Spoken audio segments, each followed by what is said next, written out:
Hello, പുതിയൊരു വീഡിയോയിലേക്ക് എല്ലാവർക്കും സ്വാഗതം. അപ്പോൾ എന്നത്തെയും പോലെ അടുക്കളയിൽ കാലത്ത് കുറച്ച് പണികൾ കഴിഞ്ഞിട്ട് പിന്നെ മുറ്റത്തേക്ക് ഇറങ്ങി ആടിനെയൊക്കെ വിട്ട് എല്ലാവർക്കും വെള്ളമൊക്കെ കാട്ടി പിന്നെ എല്ലാവരെയും ഇനി അതത് സ്ഥാനത്ത് കെട്ടി പിന്നെ പുല്ലൊക്കെ എല്ലാവർക്കും ഇട്ട് കൊടുത്ത് ഇന്ന് പ്ലാവിലല്ലേ പുല്ലാണ് അപ്പോൾ എല്ലാവർക്കും കെട്ടി കൊടുത്ത് പിന്നെ അത് കഴിഞ്ഞിട്ട് വീണ്ടും അടുക്കളയിലേക്ക് തന്നെ കയറി വേവ് കുറവുള്ള അരിയായിരുന്നു. അപ്പോൾ ചോറ് കുറച്ച് നേരം വഴുകിയിട്ട് വെക്കാൻ വെച്ചിട്ടിട്ട് അങ്ങനെ ചോറും കറിയൊക്കെ ആയി.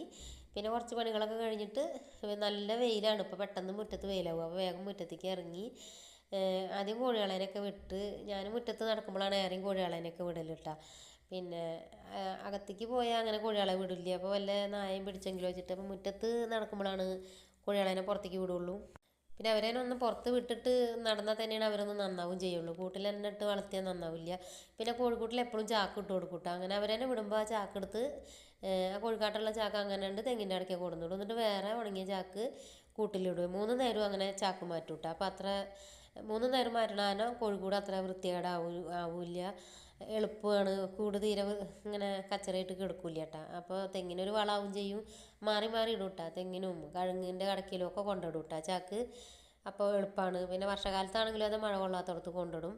അങ്ങനെ ആട്ടും കൂടെ ഒക്കെ വൃത്തിയാക്കൽ കഴിഞ്ഞപ്പോഴേക്കും എൻ്റെ മുറ്റത്ത് നല്ല വെയിലായിട്ടാണ്. അപ്പോൾ വെള്ളം കാട്ടുന്നേക്കാളും മുന്നേ തന്നെ വലിയ കൊറ്റനാടിനെ അങ്ങോട്ട് കൂട്ടിൽ കൊണ്ടുപോയി കെട്ടുവിട്ട് അത് തീരെ സമ്മതിക്കില്ല കെട്ടാൻ. അപ്പോൾ അതിന് ശേഷമാണ് ബാക്കിയുള്ളവർക്കൊക്കെ വെള്ളം കാട്ടലും ഒക്കെ ചെയ്യുക. എന്ന് വെച്ചാൽ പിന്നെ വെള്ളമൊക്കെ കൂടി കഴിഞ്ഞാൽ അവൻ കിടന്നിട്ട് ഓടി കളിച്ചിട്ട് പിന്നെ തീരെ കെട്ടാൻ പറ്റില്ല. അപ്പം ഞാൻ ആദ്യം അവന് ഇങ്ങനെ ഞാൻ ഒറ്റയ്ക്കാകുമ്പോൾ അങ്ങനെയാണ്, തീരക്ക് കെട്ടാൻ കൂട്ടിയാൽ പറ്റില്ല. അപ്പോൾ വെള്ളമൊക്കെ കൊടുക്കണേക്കാളും മുന്നേ കൂട്ട് കൊണ്ടുപോയിട്ട് കെട്ടുവിട്ടാ, ഇല്ലെങ്കിൽ സമ്മതിക്കില്ല. അങ്ങനെയാണ്. വയറൊക്കെ നിറഞ്ഞാൽ പിന്നെ ഒരു സന്തോഷമാണ്, അപ്പോൾ അങ്ങോട്ട് ഓടി കളിക്കും. അപ്പോൾ എനിക്ക് തീരെ കിട്ടില്ല, എന്നെ കുത്തും ചെയ്യും.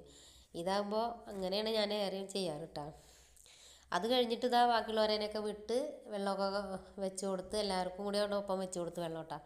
ഓരോരുത്തർക്കായിട്ടല്ല എല്ലാവർക്കും കൂടി വെച്ച് കൊടുത്ത് 2-3 ചെമ്പിലായിട്ടാണ്ട് ഒഴിച്ചു കൊടുത്താൽ അവരെല്ലാവരും കൂടി ഒപ്പാണ്ട് വെള്ളം കൂടി കഴിയും. പിന്നെ കൂട്ടിൽ കെട്ടിയ ആടിന് കൂട്ടിലും കൊണ്ടുവന്ന് വെച്ച് കൊടുത്ത് അങ്ങനെ വേഗം പോയി ഇല പറക്കി വന്ന് എല്ലാവർക്കും ഇല ഇട്ട് കൊടുത്ത് ഇല നന്നായിട്ട് കഴിക്കട്ടെ. ഈ പഴുത്തിട്ട് ഉണങ്ങണ ഇല ഭയങ്കര ഇഷ്ടം അവർക്ക്.